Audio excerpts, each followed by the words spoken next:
ស្ងៀមខ្យល់ត្រជាក់ប៉ះចិត្ត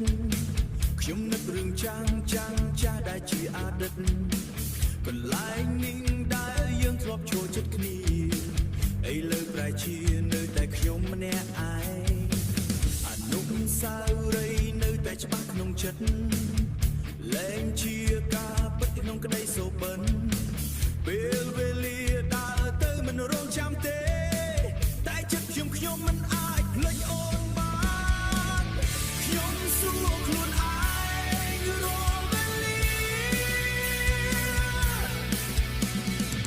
បាត់អូនទៅណាពេលនេះឯកាហើយអ្វីស្នេហាយើងប្រត់គ្នាបានយប់នេះយប់ថ្មីទោះចិត្តនឹកស្រី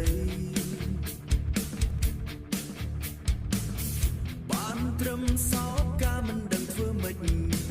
បើជាវាសនាចារមកត្រូវបែកសងខឹមថ្ងៃស្អែកសាងជីវិតថ្មីសងខឹមថ្ងៃស្អែកសាងជីវិតថ្មីទីនេះមិនបដូរនៅគ្រប់ទាំងអបាត់តែស្រីស្រស់មិនដឹងទៅណាខ្ញុំសួរខ្លួនឯងរាល់វេលា